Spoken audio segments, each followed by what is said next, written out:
Okay, so let's get right into it. We're talking about a deadline, and it's coming up way faster than you think, the end of the 2025 tax year.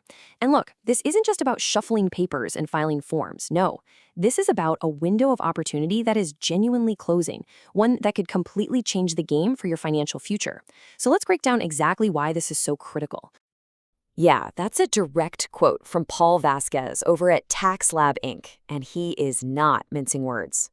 It's designed to get you to sit up and pay attention. Why? Because the moves you make, or maybe more importantly, the ones you don't make, before this year is over can have a gigantic impact on your entire wealth building journey. So, what does this actually mean for your money, for your future? Look, it's about so much more than just ticking boxes on a tax form. It's about finally understanding the rules of the game, because once you know the rules, you can actually start playing to win. So, let's get into what's really at stake here. All right, first things first, we got to talk about a number, a big one. It's kind of become the gold standard for financial freedom, right? The goal that so many of us are chasing after. Yep, the $1 million mark. For so many people, this is the magic number for retirement. And hey, it sounds like a ton of money. And it is. But what does $1 million actually get you in the real world? Like, what can you really live on? Well, to figure that out, we've got to look at this common financial guideline. You've probably heard of it. It's called the 4% rule. The basic idea is that you can safely pull out 4% of your total investment portfolio every single year, and you shouldn't have to worry about the well running dry. Okay, so let's do the math. It's super simple. 4% of $1 million is $40,000 a year. That's it, 40,000. Think about that for a second. After a whole lifetime of working and saving to hit that $1 million goal, you're looking at an annual income of just 40 grand. And this right here, this is the reality check. I mean, seriously, take a hard look at your budget right now. Can you live on $40,000 a year? If you're living on more than that today, then guess what? $1 million is not going to cut it. It just won't be enough to keep up your lifestyle. You might actually need to be a multimillionaire. Okay, so if that traditional path sounds, well, a little terrifying, where's the alternative? Where's a better way? Turns out, the answer has been hiding in plain sight the entire time. Most of us, when we hear tax code, we just think of this big, scary thing that just takes our money, right? It's a burden. But what if we just flipped that idea on its head?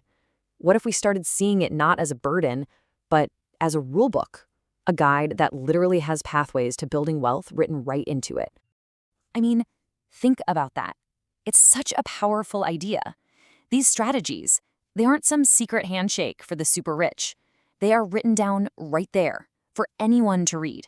The tax code itself literally outlines legal ways for you to lower your taxable income and, most importantly, keep more of your own money working for you. And I know what you might be thinking. Oh, that's just for business owners, or that's only for the ultra wealthy. But that is just not true. There are incredibly powerful, totally legal strategies out there for regular W-2 earners, for people with a normal job. Let me give you a perfect example. Student loans. You have a choice. You can send more of your hard-earned money to the government in taxes, or you can use that same money to pay down the interest on your student loan. See, the tax code lets you deduct that interest, which directly lowers your tax bill. It really is a simple choice, isn't it? Give the money away, or use it to invest in yourself by killing off your debt. And that's just one tiny example. The tax code is absolutely full of these kinds of opportunities. Think about it. When you put money into a 401k or an IRA, what's happening? The government is basically rewarding you for being responsible and saving for your own future. They're giving you a tax break right now. This is all part of that legitimate pathway to wealth that you can start planning for, like, today. Okay, but knowing the X's and O's, knowing the strategies, that's only half the battle. There's this other massive hurdle, and it's a psychological one that we have to break through first. You know what I'm talking about? So many of us are kind of held back by this idea that building wealth is somehow wrong, that it's unethical, or that rich people only got there by stepping on other people. And that one single mindset can stop you dead in your tracks before you even take the first step. But the reality? Oh, the reality is so much more empowering. You can absolutely create wealth ethically. In fact, most of the time it's done by selling products and services that genuinely help people. It's not about taking a piece of the pie from someone else. It's about creating value. Basically, baking a bigger pie for everyone. Okay, so let's recap. We've kind of poked holes in that million-dollar dream. We've found the secret rulebook hidden in the tax code, and we've talked about those mental blocks that hold us back. So, what now? Let's talk about your first step on this path. Look, if there's one thing you take away from all this, let it be this. There isn't just one secret path. There are tons of ways up the mountain of financial success. Maybe for you, it's smart investing. Maybe it's super strategic tax planning. Maybe it's starting a side hustle.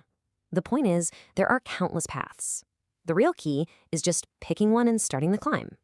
So here it is. The opportunities to legally slash your taxes and build real wealth, they're not secrets, they're written down. The map is already there, the pathways are clear. The only question left is the one you have to ask yourself. Are you ready to start reading?